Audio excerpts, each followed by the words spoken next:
اچھا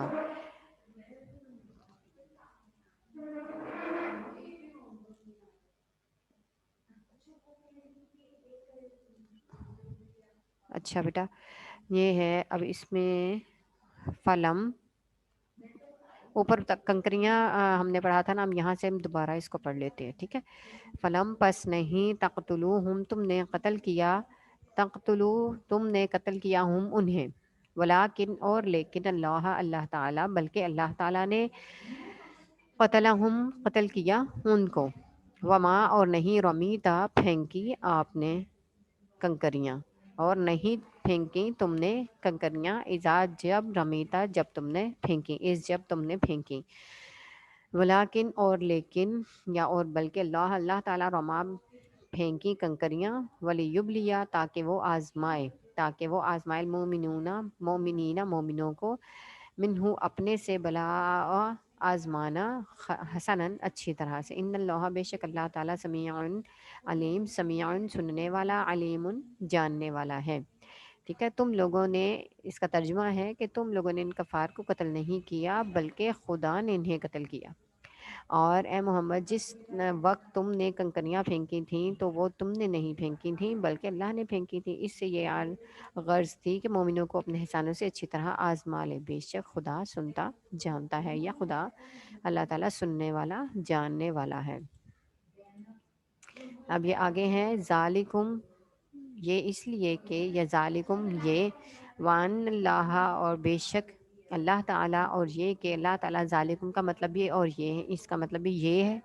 ٹھیک ہے۔ وان اللہ اور یہ کہ اللہ تعالیٰ موہن کمزور کرنے والا ہے، کئی دئی تدبیر الکافرین کافروں کی، بے شک اللہ تعالیٰ کافروں کی تدبیر یا کافروں کی چال کو کمزور کر دینے والا ہے۔ اس کا بامرا ترجمہ ہے،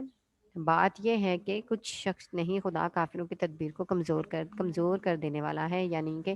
اللہ تعالیٰ کہتے ہیں کہ کافر جو ہیں وہ کوئی بھی پلاننگ کر لیں، کیسے بھی جو ہے وہ تدبیریں کر لیں، لیکن اللہ تعالیٰ جو ہے وہ ان کی تدبیر کو کمزور کر دینے والا ہے، کیونکہ اللہ تعالیٰ حق کا ساتھ دیتا ہے، باطل کا نہیں، ٹھیک ہے۔ تو ان اگر تستفتحوا تم فتح چاہتے ہو، فقد پس البتہ، یا تو البتہ جاءکم آ گئی تمہارے پاس، الفتح فتح، وَإِنْ اور اگر تنتہو تم باز آ جاؤ، فہوا تو وہ خیر بہتر ہے، لکم لیے تمہارے، لا لیے کم تمہارے، تو تمہارے لیے بہتر ہے، وَإِنْ اور اگر تعودو تم لٹو گے یا تم پھر جاؤ گے یا نافرمانی کرو گے، نعود ہم بھی کریں گے، ہم بھی ویسا ہی کریں گے، آگے بریکٹ میں لکھا ہوا ہے عذاب، ہم بھی تمہیں ویسے ہی عذاب دیں گے، ولن اور ہرگز نہیں تغنیہ تمہارے کام آئے گی یا تمہیں فائدہ دے گی، عنکم تمہیں،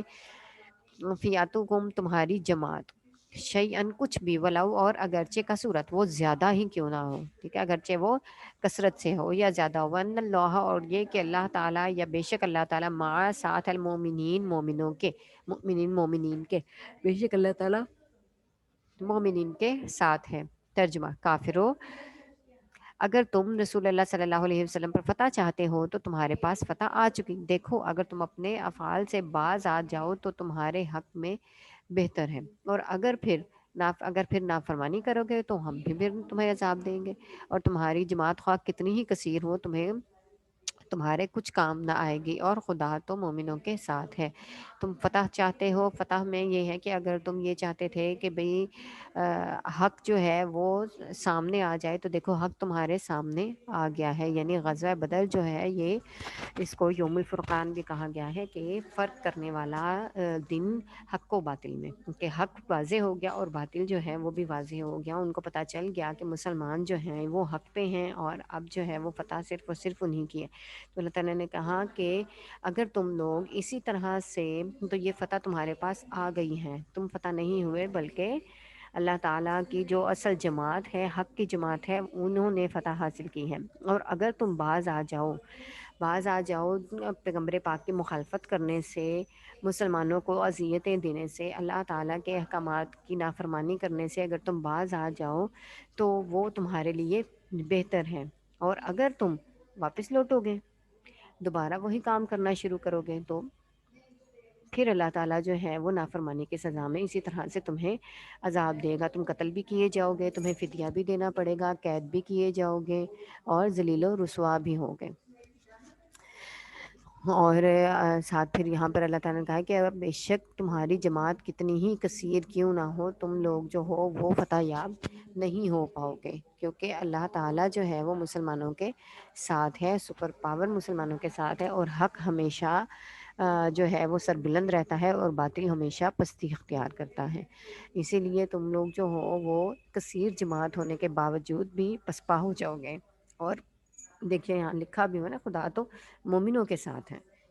کہ جو لوگ مومن ہیں، اللہ تعالیٰ پر بھروسہ رکھنے والے ہیں، پیغمبر پاک کا ساتھ دینے والے ہیں، مسلمانوں کا ساتھ دینے والے ہیں، تو یہ لوگ ان لوگوں کے ساتھ اللہ تعالیٰ ہوگا، باقی سب جو ہیں وہ اکیلے ہی ہوں گے۔ ٹھیک ہے، اب یہ آپ لوگوں کا یہاں پر آپ کا رکن نمبر 2 کمپلیٹ ہو گیا۔ اس کے یہ میننگ ہے، یہ آپ لوگوں نے لرن کرنے ہیں۔ یوشی وہ ڈھانپ دیتا ہے، یوشی وہ ڈھانپ دیتا ہے، رجزا ناپاکی یا نجاست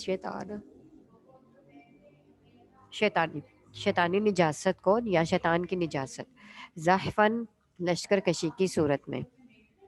یعنی کہ یہ 2 تدبیریں اس میں بتائی تھی کہ کوئی انسان جو ہے وہ الٹے پاؤں پھیر جاتا ہے یا پسپائی اختیار کرتا ہے، یعنی لڑائی سے اپنا ہاتھ روکتا ہے، تو 2 صورتیں ہیں کہ وہ لڑائی سے اپنا ہاتھ روکے۔ ایک یہ زحفن لشکر کشی کی صورت میں کہ اپنی جماعت سے جا ملنے کے لیے، اور متحیزن الی فئاتن کسی فوج سے جا مل اپنی جماعت سے جا ملنے کے لیے، اور دوسرا جو ہے وہ اپنے ایک کسی دوسرے جو دشمن ہیں اس کے اوپر حملہ آور ہونے کے لیے پیچھے ہٹتا ہے۔ ان 2 صورتوں میں جو ہے وہ آپ کو الٹے پاؤں پھرنے والا نہیں کہا جا سکتا، آپ پر امپلیمنٹ سزا کا نہیں ہوتا۔ ادروائز ان 2 صورتوں کے علاوہ جو ہے کوئی بھی ادھر ادھر جائے گا، اپنے لشکر سے دور ہوگا یا اپنا ہاتھ روکے گا، تو اللہ تعالیٰ اس کو پکڑ لیں گے۔ لی یبلیا تاکہ وہ آزمائے، لی تاکہ یبلی آزمائے، یا وہ تاکہ وہ یہ سارے کا سارے کہے گا تاکہ وہ آزمائے، النعاسا اونگ یا نیند، اور انعا کی گردنیں، ٹھیک ہے، متحرفن لقتالی جنگی چال کے طور پر، رمیتا تو نے پھینکا، موہنو کمزور کر دینے والا، اللہ تعالیٰ کمزور کرنے والا ہے۔ آگے یہ بیٹا کوشچن آنسرز ہیں کہ سورہ انفال میں غزوہ بدر کے حوالے سے کن انعامات کا ذکر ہوا ہے، کن انعامات کا ہوا ہے، 10 ذیل انعامات کا ذکر ہوا ہے۔ اللہ تعالیٰ نے مسلمانوں پر سکون کی نیند طاری کر دی، ٹھیک ہے، اونگ آ گئی ان کو سارے کے سب کو تقریباً تھوڑی دیر کے لیے، پھر وہ فریش ہو کر اٹھے، آسمان سے بارش برسا کر شیطان کی نجاست کو ان سے دور کر دیا، ٹھیک، بارش برسایا اور اس کے بعد ان کے دلوں کو مضبوط کر دیا اور ان کے پاؤں جما دیے، دلوں کو مضبوط کر دیا فرشتوں کے ذریعے کہ انہوں نے مسلمانوں کو حوصلہ دیا، ان کے دلوں کو مضبوط کیا اور ان کے قدموں کو جمایا کہ وہ ثابت قدم رہیں، پریشان نہ ہو، اللہ تعالیٰ ان کا ساتھ دینے والا ہے۔ نمبر 4 پہ ہے مسلمانوں کی مدد کے لیے لگاتار آنے والے فرشتے بھیجے، جس سے مسلمانوں کو حوصلہ ہوا کہ مسلمانوں کی مدد کے لیے اللہ تعالیٰ نے کہا کہ فرشتے جو ہیں میں تمہاری ابھی ان کے دلوں میں رعب اور ہیبت ڈالے دیتا ہوں، اور سیکنڈلی یہ کہ میں جو ہے وہ لگاتار آنے والے مردفینہ کا ورڈ پڑھا نا ہم لوگوں نے، کہ مردفینہ ایک دوسرے کے پیچھے آنے والے لگاتار آنے والے فرشتوں سے مدد کروں گا، ٹھیک ہے۔ اور نمبر 5 بھی جو ہے وہ کفار کے دلوں میں اللہ تعالیٰ نے رعب ڈال دیا۔ اس طریقے سے اللہ تعالیٰ نے ان 5 چیزوں کے ذریعے مسلمانوں کی مدد کی، اور مسلمان بہت زیادہ جم کر بہادری سے لڑے اور فتح یاب ہوئے۔ سیکنڈ جو ہے وہ اس میں ہے کہ کفار کے ساتھ مقابلے کی صورت میں سورہ انفال کی آیات میں کیا ہدایات دی گئی ہیں، یہ جو ابھی میں نے ایکسپلین کیا اور پہلے بھی کیا، اور ابھی یہ کروانے کے بعد میں نے آپ لوگوں سے یہ کوشچن کرنا ہے کہ کون سی 2 صورتیں ایسی ہیں جن میں انسان حالت جنگ میں ہوتے ہوئے جو ہے وہ پیٹ پھیر سکتا ہے۔ اے ایمان والو، جب میدان جنگ میں کفار کے ساتھ مقابلہ ہو تو پیٹ پھیر کر بھاگنا جانا۔ سیکنڈ ہے جو شخص جنگ کے روزی صورت کے علاوہ یعنی حکمت عملی سے دشمنوں کو مارنے یا اپنی فوج سے جا ملنا ہو۔ اگر دشمن سے پیٹ پھیرے گا تو وہ اللہ کے غضب میں، اللہ کے غصے میں، اللہ تعالیٰ کی کے قہر میں گرفتار ہو جائے گا، اور اس کا ٹھکانہ دوزخ ہے، اور وہ بہت بری جگہ ہے. ٹھیک ہے. سوال نمبر 3 میں ہے کہ سورہ انفال کی آیات میں کفار کو خطاب کرتے ہوئے کیا تنبیہ کی گئی ہے، ان کو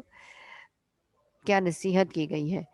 کفار کو خطاب کرتے ہوئے درج ذیل تنبیہ کی گئی ہے. کیا کہا گیا ہے کفار کو؟ اے کافرو، اگر تم نبی پر فتح چاہتے ہو تو تمہارے پاس فتح آ چکے، یعنی تم بری طرح ناکام ہو چکے ہو. ٹھیک ہے. انہوں نے کہا کہ تمہارے پاس فتح آ چکی، تمہیں پتہ چل جانا چاہیے کہ حق کا کون ہے، حق پہ کون ہے اور باطل پہ کون ہے. تم لوگ حق پہ نہیں ہو، اس لیے کہ تم اللہ تعالیٰ اور اس کے رسول کی مخالفت کرنے والے ہو، اور تم بری طرح سے ناکام ہو چکے ہو، اور یہی تمہاری فتح ہے. سیکنڈ ہے کہ اگر تم اپنے برے کاموں سے باز آ جاؤ تو تمہارے حق میں بہتر ہے. ٹھیک ہے. کہ اگر تم مخالفت کرنا چھوڑ دو، مسلمانوں کی، اسلام کی، اور تنگ کرنا چھوڑ دو پیغمبر پاک کو اور مسلمانوں کو، تو پھر کیا ہے، تمہارے حق میں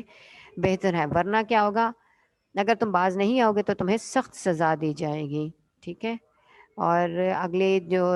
روایات آتی ہیں کہ پھر پیغمبر پاک کے زمانے میں بھی جو ہے پورا عرب جو ہے وہ فتح ہوا، اور یہ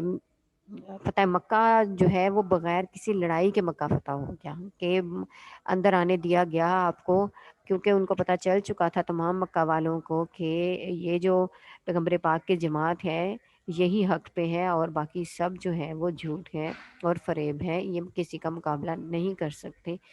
صرف پیغمبر پاک کی جماعت ہی سپر پاور بھی ہے اور حق اور سچ پر بھی ہے. اس میں ہے کہ اگر تم باز نہیں آؤ گے تو تمہاری کثرت جو ہے وہ تمہارے کسی کام نہیں آئے گی، کیونکہ اللہ تعالیٰ ایمان والوں کے ساتھ ہیں. اور تاریخ بھی اس بات کی گواہ ہے. پہلا مارکا جب ہوا تو مسلمانوں سے 3 گنا تھے. ٹھیک. تو مسلمانوں سے 3 گنا ہونے کے باوجود ان کو پسپائی ہوئی، ان کو شکست ہوئی. اس کے بعد روم کی جنگ بھی ہے. روم میں بھی مسلمانوں کی تعداد جو ہے وہ بہت کم تھی، 40,000 تھی آئی تھنک سو، اور وہ لاکھوں کی تعداد میں تھے. ایران بھی ہوا فتح، مصر بھی ہوا فتح حضرت عمر کے زمانے میں. تو یہ جو فتوحات ہوئیں ان سب میں ایسا ہی ہوتا آیا کہ ان کی کثرت ہوتی تھی، تعداد بہت زیادہ، تعداد بہت زیادہ اسلحہ، لیکن مسلمانوں کے ساتھ چونکہ اللہ تعالیٰ کی مدد ہوتی ہے، اس لیے تھوڑے ہونے کے باوجود مسلمان سب پر فتح حاصل کرتے چلے گئے. ٹھیک ہے. سوال نمبر 4 کیا ہے؟ کن 2 صورتوں میں میدان جنگ سے پیٹ پھیرنے کی اجازت ہے؟ جنگی چال کے طور پر، یعنی حکمت عملی سے دشمن کو مارنا مقصود ہو، اپنے لشکر سے جا ملنا مقصود ہے. ایزیسٹ کوشچن ہے. ٹھیک ہے. یہ 2 آپ نے یہ یاد کرنے ہیں، بلکہ یہ سارے کوشچن آنسر آپ نے یاد کرنے ہیں، اور یہ آپ کا بیٹا آگے ایم سی کیوز ہیں. آپ لوگوں کے جو ورک کیا ہوا ہے اس کے اندر بھی یہ موجود ہیں، اور آپ کے بھی یہاں پر بھی ہیں. یہ جن بچوں نے نہیں کیا ہوا، ورک میں نہیں سمجھ آ رہی یا پتہ نہیں چل رہا، تو وہ یہاں سے اسکرین شاٹ لے سکتے ہیں. ٹھیک ہے.